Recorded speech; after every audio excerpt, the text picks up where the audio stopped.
Hi, this is Chuck Carey with part 4 of Kodiak truck bed tent setup and upgrades. This is mostly on upgrades, but I do want to make a few comments about setup that I've discovered. I just came back from an elk hunting trip, and this time it went a little bit quicker. One of the YouTube posts said, "Come on, man, aren't you smarter than a tent?" Because I had reported that it took me about 45 minutes to set up the poles and set up everything on the tent. And I am smart enough to listen to some of the advice that has been given on other YouTube videos, and this time I left the straps off. I did not put them underneath the mud guards. This time left them off as I set up the poles, and man, what a difference that made. I had it set up in about 15 minutes, so I guess I finally can say that I'm smarter than a tent.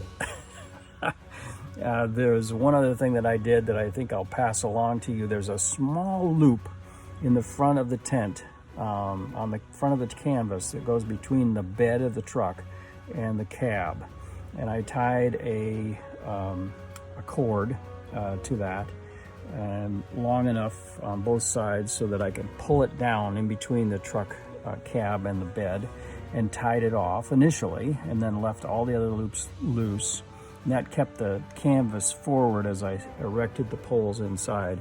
And man, that really made a difference. And we were up and running in no time. So I really like this Kodiak truck bed tent setup. It's pretty quick, and takedowns even quicker. And you can roll away off a site pretty fast.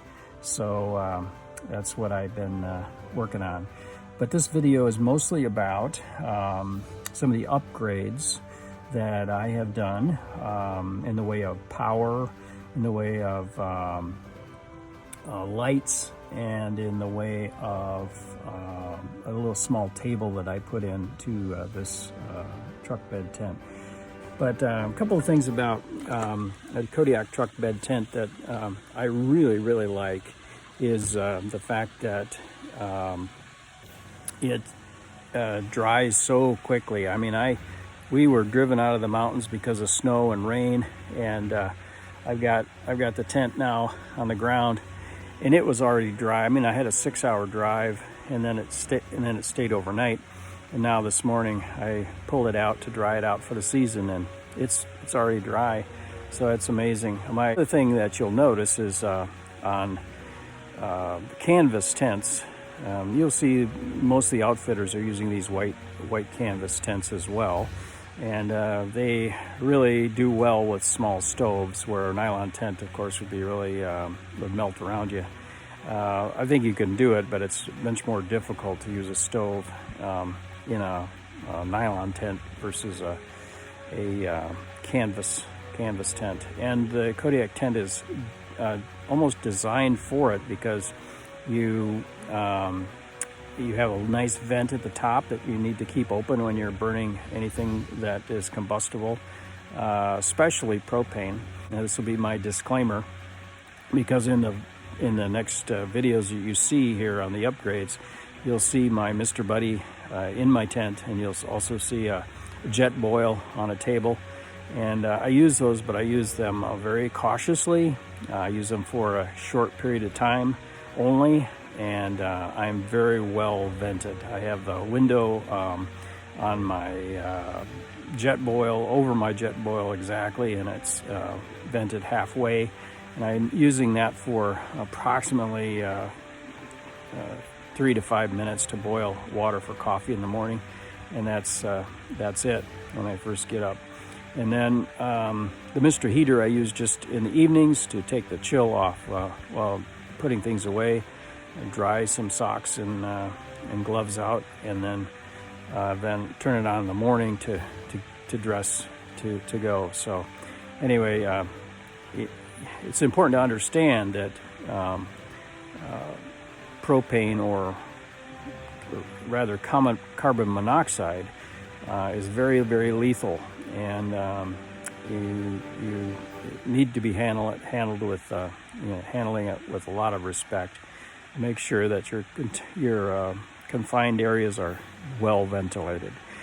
Carbon monoxide, of course, the problem with it is that it replaces the oxygen on your hemoglobins in your blood, and it's an irreversible reaction. So it accumulates in time and in a confined space to a dangerous level pretty quickly.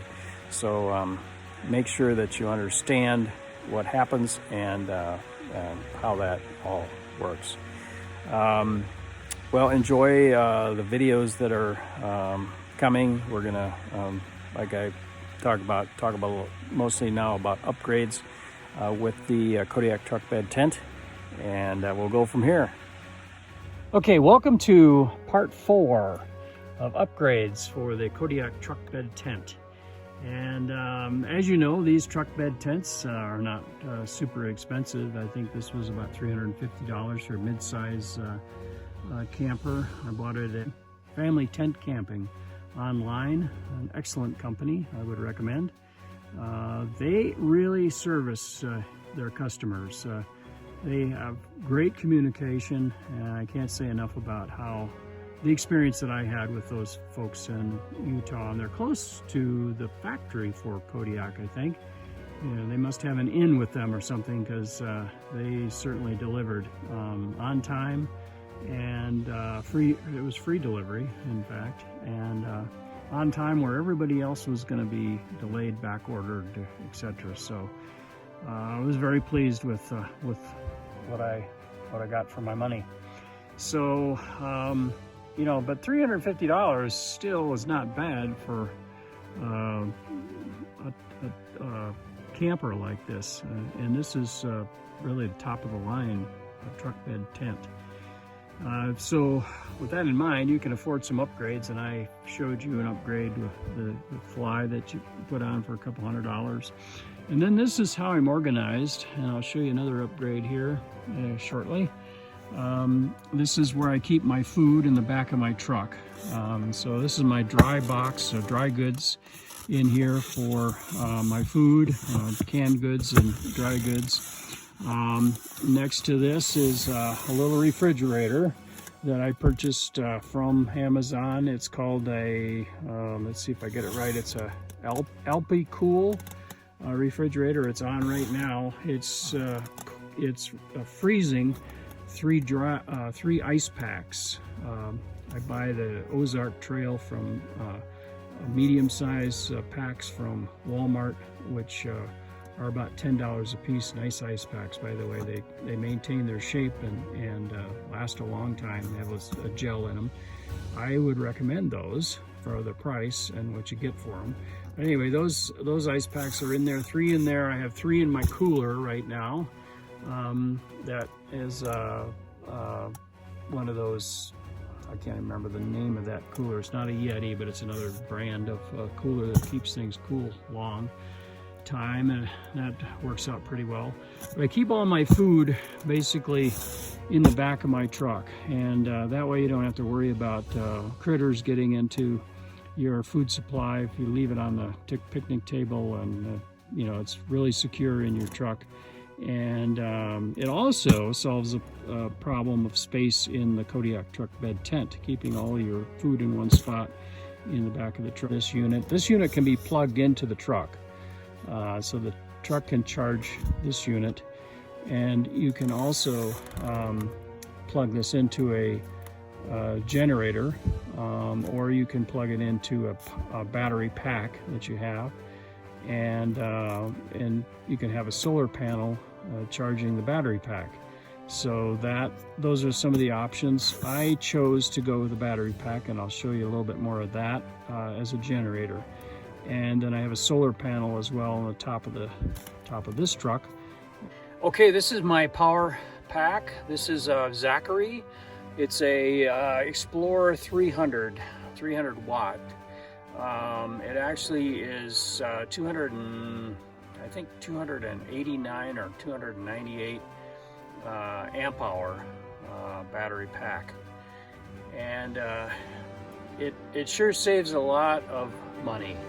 It costs about $299 up front. That's what it is on Amazon.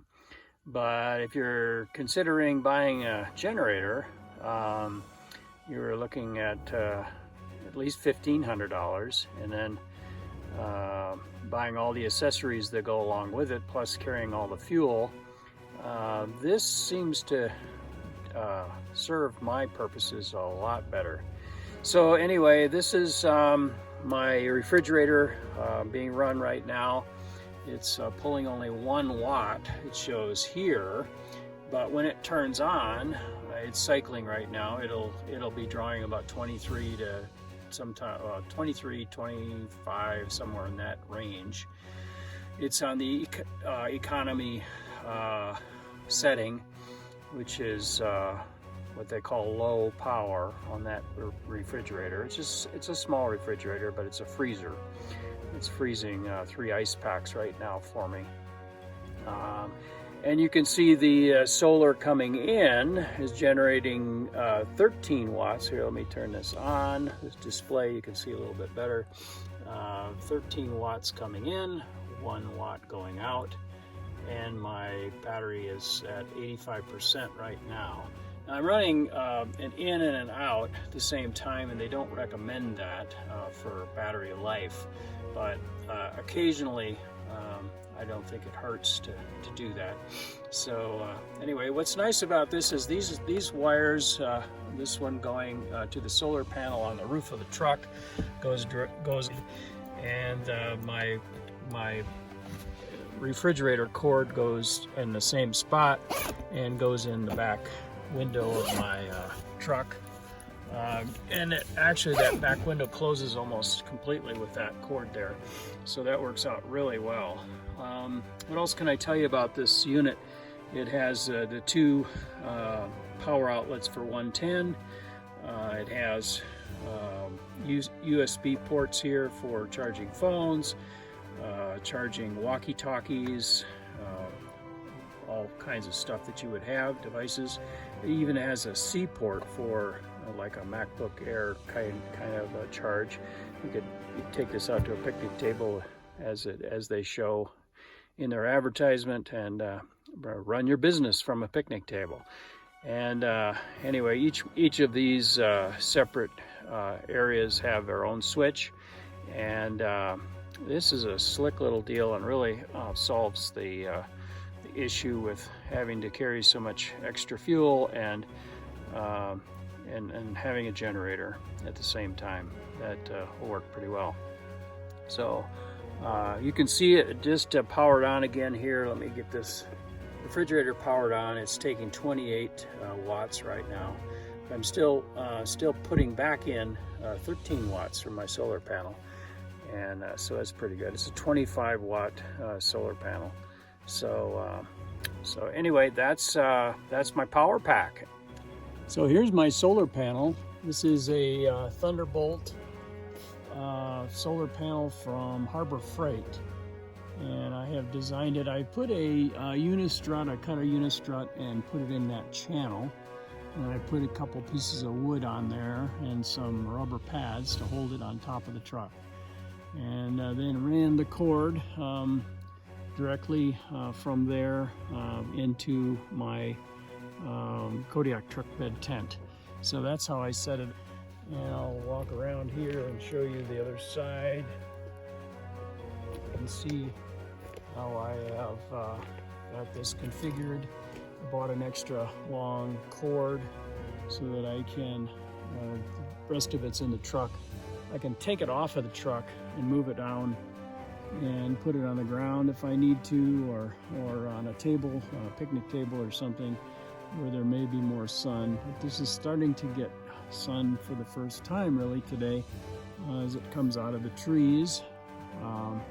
It's getting close to coming onto direct contact with the solar panel. So when looking at the efficiencies of solar panels, particularly that Harbor Freight panel, a 25 watt panel that I had, they're usually 20 to 30% efficient, which means you're never going to get 25 watts out of it. Depends a little bit on the angle of the sun and the intensity of the sun as far as the atmosphere is concerned. I'm pulling out maybe 13 watts to 20 watts at the most out of that panel. And it just doesn't compare to if I were to plug it into the Canyon diesel motor that I have, and running that, the alternator there is putting out about 77 watts. So quite a bit more to just plug it into the Canyon. So I didn't want to do that all the time. So I investigated other panels, and Zachary actually makes a panel that's much more portable than the Harbor Freight. The Harbor Freight's a little bit awkward to carry with you. I put it behind the seat, but I always have to pad it really well. Afraid it is going to be damaged. Zachary makes a panel that's much more portable and is 100 watt. So from an efficiency standpoint, if you're getting the same sort of efficiency, you're going to be in the 70 watt range, closer to what the truck can put out for charging. And so that's what I decided to do, is to upgrade my upgrade and to go with the Zachary. And so I have that now, is this portable Zachary solar panel, and this is the one that I took elk hunting this year. It has a little magnetic feature on it that keeps it nice and compact in the truck for storing. You can put it away so much easier, and it has a nice cord with it, and packs away in the back of the truck, and it's lightweight and puts out quite a bit more power. So that's an upgrade on an upgrade. So here is the solar panel set up on my truck. This is the new Zachary one, and you can see how I have set up, excuse the mess here, but you can see how I am set up inside. There's my stoves, and there's my Zachary. The new solar panel is putting out 76 watts right now, which is really close to what a truck would be putting out if I had it plugged into the truck. The truck was running. So that solar panel is doing much better. It was, I did have it at 90 when I first plugged it in, so very pleased with the Zachary solar panel. Much more compact and much more powerful. You can see it now is at 81. So it varies a little bit based on the intensity of the sun. This is late in the evening, and it charged up my battery pack from 90 to 99% in about 15 minutes. So I only had a narrow window of time in the afternoon.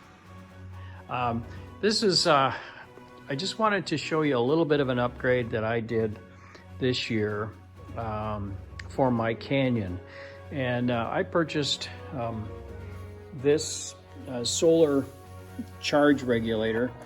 At the same time, I bought a Harbor Freight solar panel, thinking I needed this, and I realized later I didn't need this when I had it, because the Zachary power pack has this built in automatically into the power pack, so you don't need a regulator.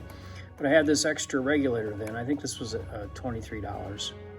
So this though works well as a regulator to charge your battery. And you can charge your battery by simply plugging this into the cigarette lighter and trickle charging your battery through this and the solar panel. So I purchased an adapter that adapted to my Zachary solar panel, and then it goes through the regulator and then comes back and goes through the plug.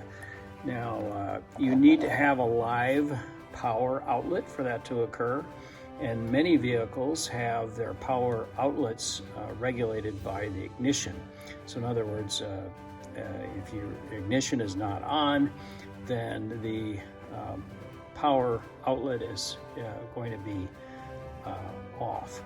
So to change that, you oftentimes can change it with a fuse. So do some homework for your truck. If you happen to have a Canyon, and mine's a 2001 Canyon.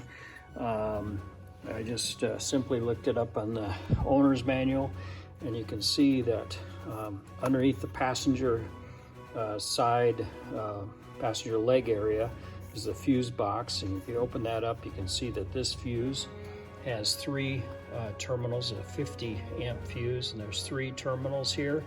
You can see this one's not being used at the top. Just simply pull this out and move it up so that you're using the top 2 terminals instead of the bottom 2 terminals. And that changes it so that your outlet is live, always on, basically, on the outlet. That way, when you plug in your plug for the solar panel, you're getting a charge, and you can trickle charge, and you'll be trickle charging at close to what you would be if you were running the engine, as long as you have sunlight. So that's a nice little upgrade that you can do for emergencies. Speaking of emergencies, here's a little Hitch Safe that I find to be quite useful in case you misplace your key. You can put your own combination in it, keep your key in it, and it works well in the receiver hitch of your vehicle. So this is another upgrade that I put on that was very useful. And so yet another upgrade that I put on my Kodiak truck bed tent is this light, a Road Shock LED 3-inch spotlight. Bought it at Harbor Freight for about $23, $24, something like that. It was advertised at $9.98, but as I discovered, you had to be a member for that price. But still a good value for this light that draws about 15 watts of power. And the reason why I wanted a light is I wanted to put it underneath the fly so that when I'm elk hunting, it's so dark in the morning. I get up at 4:45 and try to get ready to get out before the light comes up. And it's awfully difficult to move around with a light on your hat, or have to light a lantern, or use a flashlight to make breakfast, or get ready to go, and or in the evening to prepare for the next day, since it gets dark, right away about 6 o'clock. So having a light in the back of the truck is great. I at first thought that I would do maybe one of those work lights, so tractor work lights, and hook it up. That was the original idea, but I couldn't find anything that was less than about 35 watt draw, and most of the work lights were 55 watt draws, where this is, like I said, 15 watt draw.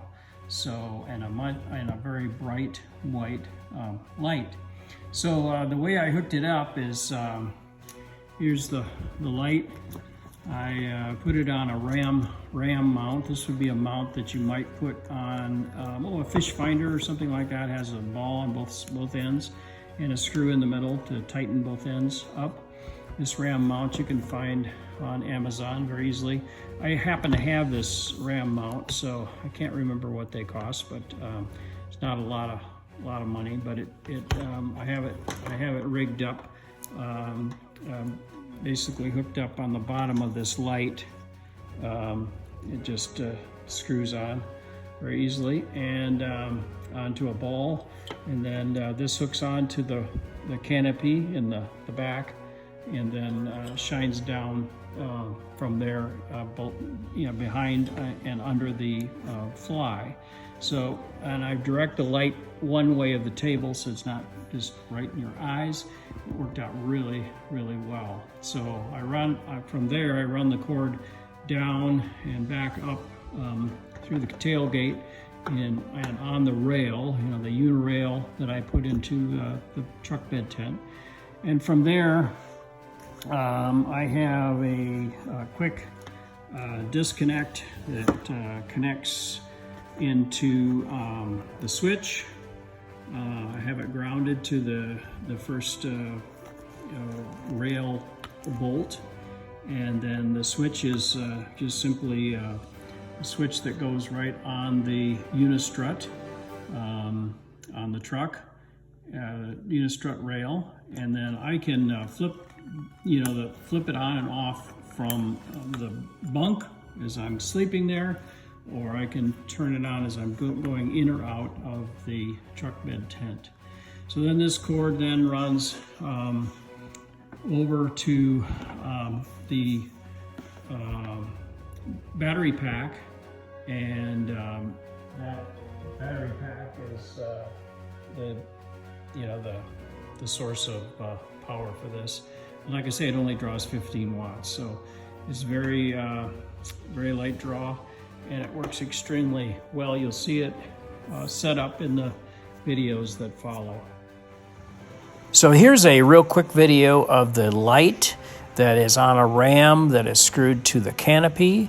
You can see the wire going down through the tailgate, coming up onto the switch that's on the unistrut, and then the wire goes over to the Zachary power pack, and that is on a little table that I also put on the unistrut. It's connected through unistrut brackets. This completes the video on the upgrades for the Kodiak truck bed tent. I hope you've enjoyed the different upgrades, videos, and that it at least maybe stimulated some ideas for your camping adventures. Thanks for watching.